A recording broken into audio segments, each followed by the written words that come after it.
आज एसआईआर के ऊपर माननीय सुप्रीम कोर्ट का लैंडमार्क जजमेंट आ गया है। माननीय सुप्रीम कोर्ट ने कहा है कि जो एसआईआर किया गया है ये बिल्कुल संविधान के अनुरूप है, ये रिप्रेजेंटेशन ऑफ पीपल एक्ट के बिल्कुल अनुसार किया गया है। इसमें बिल्कुल नियम कानून को फॉलो किया गया है, किसी भी नियम कानून का उल्लंघन नहीं किया गया है।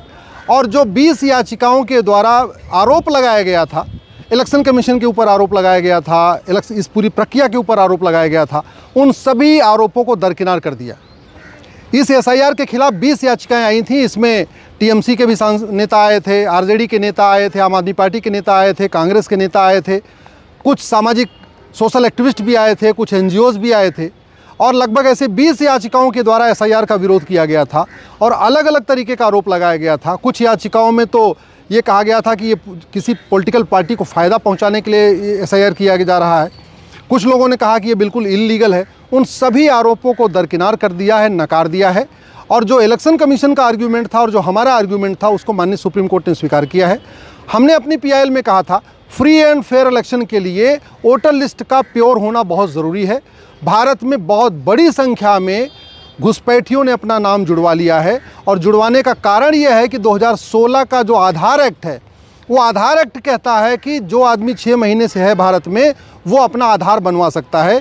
तो घुसपैठियों ने 6 महीने रहने के बाद आधार बनवा लिया, फिर आधार को दिखा के राशन कार्ड बनवा लिया। जब उनके पास 2 डॉक्यूमेंट हो गया तो उन्होंने बर्थ सर्टिफिकेट बनवा लिया।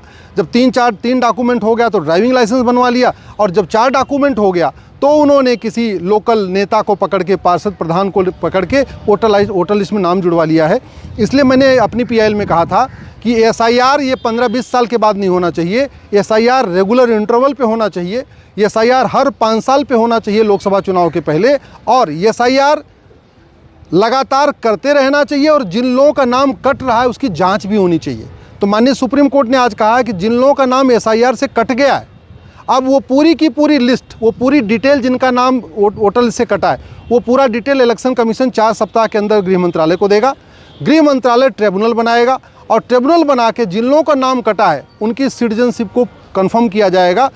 स्वाभाविक सी बात है, जिन लोगों को सिटीजनशिप में होगा कि नहीं ये भारत के नागरिक हैं, गलती से कट गया है, उनको दोबारा वोटर लिस्ट में नाम जुड़ेगा। लेकिन जिन लोगों का नाम कंफर्म हो जाएगा कि नहीं ये भारत के नागरिक नहीं है, उनको होम मिनिस्ट्री अपना आगे की कार्रवाई करेगी। उनको कैसे वापस भेजना है, किस तरीके से भेजना है, वो गृह मंत्रालय अपना देखेगा।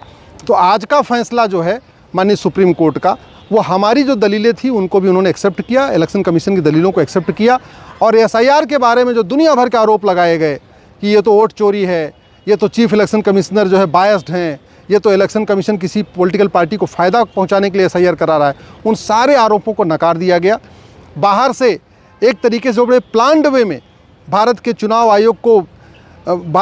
आयोग की जो क्रेडिबिलिटी थी उसको ख़त्म करने की कोशिश किया गया। आज उसके ऊपर भी माननीय सुप्रीम कोर्ट ने अपना ये कंफर्म कर दिया कि नहीं, इलेक्शन कमीशन ने जो किया बिल्कुल ठीक किया है। हमारा इलेक्शन कमीशन दुनिया का सबसे बेहतरीन इलेक्शन कमीशन माना जाता है, सबसे बेहतरीन फ्री एंड फेयर इलेक्शन कराता है। लेकिन भारत के कुछ नेता लगातार इलेक्शन कमीशन की जो क्रेडिबिलिटी को डाउन कर रहे थे, पूरी दुनिया में उसको बदनाम करने की कोशिश कर रहे थे, जगहसाई कर रहे थे केवल अपने पॉलिटिकल फ़ायदे के लिए। तो मुझे लगता है आज उन सबको जवाब मिल गया। जो वोट चोरी का आरोप लगा रहे थे, जो अनकॉन्स्टिट्यूशनलिटी का आरोप लगा रहे थे, जो इलीगलिटी का आरोप लगा रहे थे, अनफेयरनेस का आरोप लगा रहे थे, उन सबको आज जवाब मिल गया माननीय सुप्रीम कोर्ट से। और जितनी दलीलें दी गई थी वो कोई दलील काम नहीं आई और एसआईआर के ऊपर माननीय सुप्रीम कोर्ट ने अपना स्टैंप लगा दिया है।